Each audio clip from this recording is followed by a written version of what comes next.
Oke, ada kabar besar nih di dunia pendidikan Indonesia. Wajahnya bakal segera berubah loh. Kenapa? Karena ada peraturan baru yang penting banget. Nah, kali ini kita bakal bedah tuntas Permendikdasmen nomor 21 tahun 2025 yang isinya tentang standar tenaga kependidikan. Ulasan ini disarikan oleh Bapak Imran Tululi. Yuk, kita langsung mulai aja. Nah, sekarang mungkin Anda bertanya-tanya, oke, jadi apa sih isinya? Standar kompetensi baru apa yang bakal diterapkan buat para pendukung pendidikan di sekolah? Pertanyaan bagus. Dan ternyata peraturan ini menjawabnya dengan sangat-sangat detail. Ini yang bakal kita kulik bareng-bareng. Jadi gini, peraturan baru yang berlaku mulai 2025 ini benar-benar ngasih standar baru. Dan catat ya, ini penting banget. Peraturannya bukan cuma buat guru, tapi buat semua tenaga kependidikan. Betul, semua yang ada di ekosistem sekolah. Peraturan ini pada dasarnya membagi tenaga kependidikan jadi dua kelompok besar. Gampangnya dua pilar utama.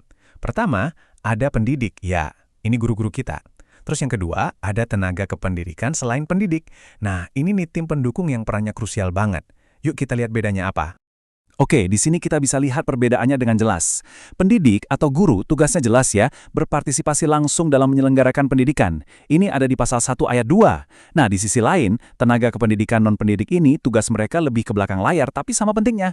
Mereka yang ngurusin administrasi, pengelolaan, pengawasan, sampai layanan teknis. Tujuannya apa? Ya untuk menunjang proses pendidikan itu sendiri. Jadi keduanya ini satu tim yang solid. Untuk pembahasan kali ini, kita nggak akan bahas pendidik dulu ya. Fokus kita adalah ke kelompok kedua tadi, tim pendukung. Kenapa? Karena mereka ini ibarat tulang punggung sekolah.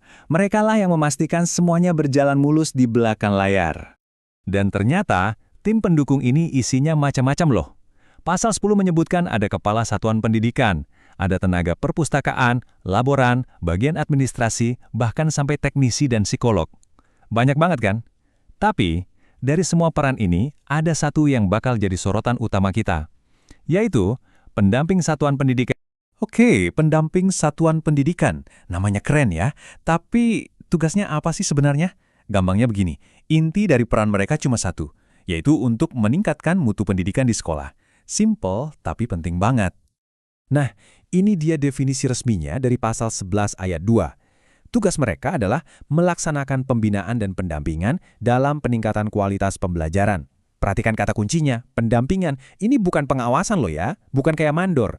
Ini lebih ke kemitraan. Mereka hadir untuk mendampingi sekolah biar bisa jadi lebih baik. Nah, untuk bisa jadi pendamping yang hebat, tentu butuh keahlian khusus kan? Peraturan ini menetapkan ada 7 kompetensi profesional yang wajib banget dimiliki. Penasaran apa aja? Yuk kita bongkar satu-satu. Betul sekali, ada 7 kompetensi. Ini kayak 7 pilar yang jadi fondasi bagi peran mereka. Semuanya dijelaskan di pasal 15. Oke, siap? Kita mulai dari kompetensi yang pertama.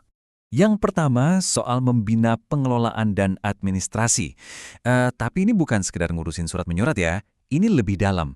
Gimana caranya si pendamping ini bisa membimbing kepala sekolah dan guru-guru supaya manajemen sekolahnya itu fokus pada peningkatan mutu yang berkelanjutan. Jadi sekolah itu nggak cuma jalan aja, tapi terus tumbuh jadi lebih baik. Kedua, ini penting banget di zaman sekarang, mendorong keputusan berbasis data. Jadi udah nggak ada lagi tuh zamannya, kayaknya atau perasaan saya sih, udah lewat. Pendamping harus bisa bantu sekolah untuk baca data, misalnya data hasil belajar murid. Dan pakai data itu buat bikin keputusan yang strategis. Ini pergeseran besar. Dari yang tadinya pakai intuisi, sekarang jadi lebih presisi. Kompetensi ketiga adalah mendampingi pengembangan profesionalitas. Maksudnya gimana? Ini bukan lagi sekedar ngirim guru, ikut pelatihan setahun sekali, terus selesai. Bukan. Ini soal membangun budaya belajar di sekolah, menumbuhkan apa yang kita kenal sebagai growth mindset atau pola pikir bertumbuh. Jadi semua orang di sekolah itu jadi pembelajar sumur hidup.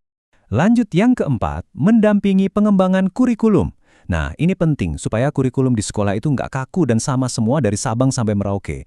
Tujuannya adalah membuat kurikulum itu hidup, relevan dengan kondisi daerahnya, dan yang paling penting, benar-benar menjawab kebutuhan unik murid-murid di sekolah itu. Yang kelima, soal mendampingi perencanaan program. Dan coba tebak kata kuncinya apa? Yap, data lagi. Jadi, semua program sekolah, semua kegiatan, itu perencanaannya harus berdasarkan data murid. Tujuannya, biar semua layanan yang dikasih ke murid itu tepat sasaran, berpusat pada mereka, dan benar-benar ada dampaknya. Nomor 6, ini peran yang seru banget. Mendorong inovasi dan kreativitas. Pendamping ini harus bisa jadi semacam katalisator. Tugasnya itu memantik ide-ide baru. bantu sekolah mendobrak cara-cara lama yang mungkin udah nggak efektif, dan menemukan metode-metode yang lebih segar untuk meningkatkan kualitas belajar. Dan yang terakhir, nomor 7. Ini juga krusial banget. Kemampuan untuk menerjemahkan kebijakan pendidikan. Jadi kalau ada kebijakan baru dari pusat, tugas pendamping itu bukan cuma nyuruh sekolah, jalankan, titik. Tapi membantu sekolah untuk mengadaptasi kebijakan itu supaya cocok dan relevan dengan kondisi nyata di lapangan. Ini beda banget loh. Oke, kita sudah bahas 7 kompetensi tadi. Keren-keren semua ya. Tapi sekarang pertanyaannya, so what? Kenapa sih standar ini penting banget? Apa dampaknya buat mutu pendidikan kita secara umum? Jawabannya sebenarnya cukup simpel. Dengan adanya standar yang jelas ini, pendampingan ke sekolah itu jadi jauh lebih terarah dan profesional. Dan yang paling penting, ada dampak nyatanya. Ini bukan lagi soal kunjungan formalitas buat laporan, tapi benar-benar fokus ke hasil akhir, yaitu kualitas belajar para murid. Nah, ini semua membawa kita ke satu pertanyaan terakhir untuk kita renungkan bareng-bareng. Coba deh Anda bayangkan, dengan adanya standar baru yang sekeren ini, kira-kira bagaimana wajah pendampingan di sekolah Anda nanti akan berubah? Karena ini bukan cuma aturan di atas kertas ya, ini adalah sebuah potensi transformasi besar yang harus kita kawal bersama.